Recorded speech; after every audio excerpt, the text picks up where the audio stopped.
Oh, holy night, the stars are brightly shining.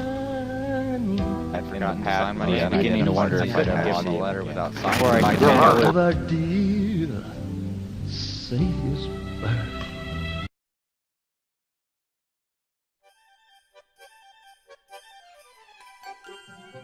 The year was 41,583.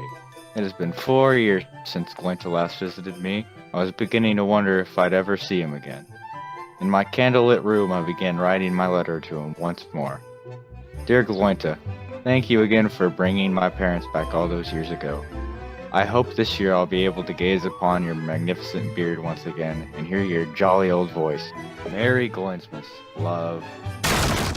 Just then, my father burst into the room, screaming wildly. My boy, he said, we must participate in family Gloinesmas fun. Come.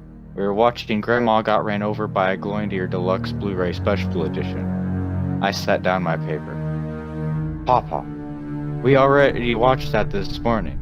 He looked at me, tears swelling in his beady eyes. Well, then you should go to bed soon anyway. Tomorrow is Gloinesmas. We don't want to risk being eaten again. Glointa not bringing present. He pranced back into the family room. I set down my pen and rolled up the paper, tying it together with a strand of purple string, as customary with the Gloinesmas traditions. Next was to go outside and burn the letter. I made my way outside, masking the creak of the door with my father's hysterical laughter at the part where Grandma gets hit by the Glointa. Outside, the cold, slightly irradiated wind hit me in the face. I set my foot down on the glass surface of my world and made my way off to the nearby cliff, where I normally send off a letter each year, but before I could, I heard something whoosh over my head. I looked up to catch a glimpse of what looked like a sleigh passing over my head, being pulled by some sort of animal. Could those be Glointa? I thought. But if those are Glointa, then that means Glointa. Just then, I noticed someone with a cane in the path of the unidentified seasonal object. Before I could make out who it was, however, one of the animals slammed directly into them, rolling their frail body underneath the rest with a faint scream. I rushed down the hillside to find a sleigh and 6 Glointa seemingly unfazed by the prior crash. Next to them was the trampled body of an old lady, and inside the sleigh was him. It was Glointa himself, looking quite fly. He was sleeping under the seat with cartons of Gloinog littered around him. I went to wake him up, but my attention was drawn back to the Glointa next to me. I'd never seen one in person before. Their glorious clear glass bodies shimmered under the moonlight. I reached my hand out to pet the one closest to me. It turned to me, jingling the bells attached to the rope that harnessed it. Glointa rolled over and grumbled strangely, but didn't wake. I continued and moved my hand over the glass hide of the creature. It responded by kicking the sleigh, which made a loud noise and left a huge dent. And in a sudden motion, Glointa jumped upwards out of the sleigh, screaming wildly. I backed away slowly as he toppled off the side of the sleigh. He hit the ground and looked upward, his eyes catching mine. "Who the nog are you?" he said. I froze. "Do you remember me?" I asked. 4 years ago you brought my parents back. You ate me, fam." He looked down at me with a confused face. A drop of Gloinog dripped from his beard.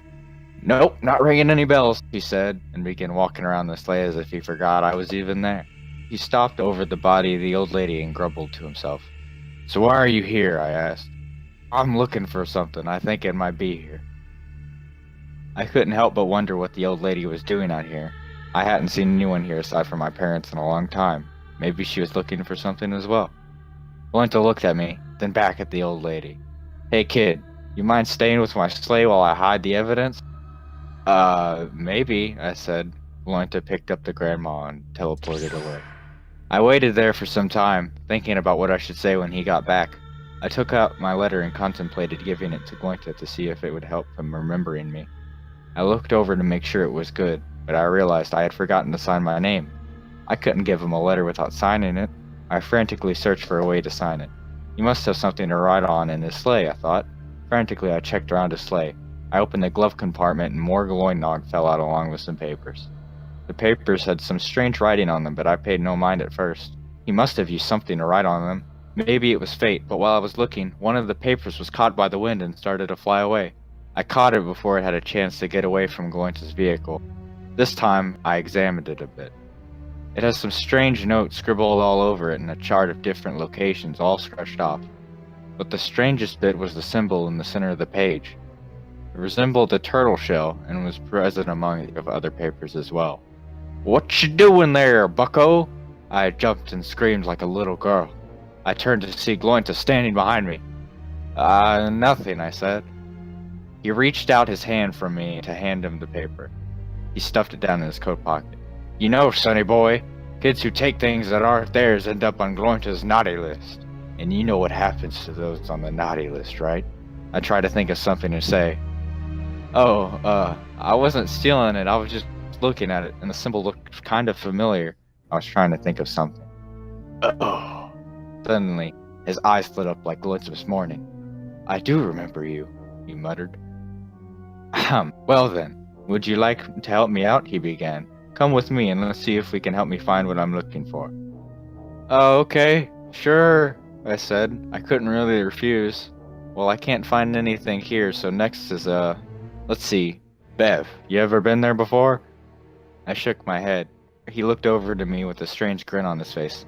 "I bet you'll like it." He whipped the Glointa and we took off into the sky. I took one look back at my house before it was lost in the distance. I couldn't tell if this is what I really wanted or not, but I felt like everything was going to work out in the end.